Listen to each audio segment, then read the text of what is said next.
Marcus Tullius Cicero in Marcum Antonium, Episode 11. Veterani qui appellabantur quibus hic ordo diligentissime caverat, non ad conservationem earum rerum, quas habebant, sed ad spem novarum praedarum incitabantur. Cicero continues describing the political upheaval which Marc Antony has brought to Rome. Veterani qui appellabantur, those who were called veterans. Veterani is masculine plural and nominative, it's the subject, and qui appellabantur is modifying it. It's adjectival modification. Those who were called veterans.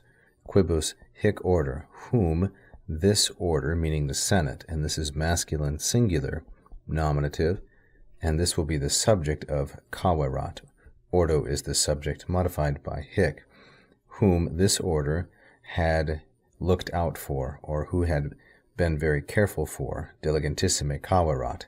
Caverat is from caveo cavere, which is a second conjugation verb, and when it patterns with the dative, as here, quibus, the masculine plural and dative, it means to have a care for, to look out for, to be concerned about.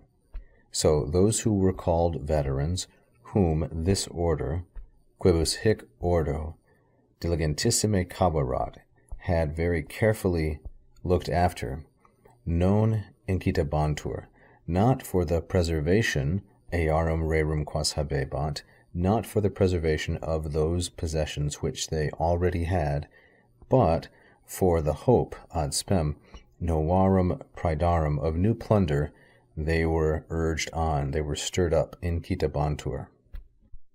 We now see the structure of this sentence quite easily. Veterani is the subject, incitabantur is the verb.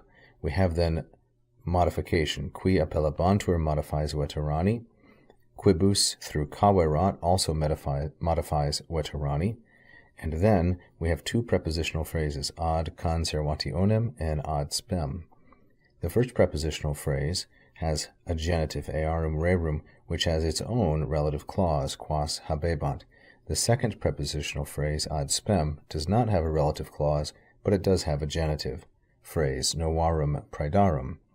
So then, the veterans, those who were called veterans, whom this order, namely the Senate, had watched out for very carefully, not for the preservation of those belongings which they already had, but by the enticement or for the expectation of new plunder, novarum praedarum, they were stirred on, incitabantur. We have some imperfects here, as you can see. We have, first of all, the imperfect appellabantur, which is a third plural imperfect indicative passive. Then we have an active imperfect, habebant, and then we have another imperfect, incitabantur, which is also a third plural imperfect indicative and passive. So if we look at it this way, we have an ABA word order of imperfects, passive, active, passive. But this symmetry is interrupted by caverat, which is pluperfect, and third singular. Why? For the sake of variety. Thank you for watching. If you enjoyed the lesson, please press the like button. Don't forget to subscribe and leave a comment.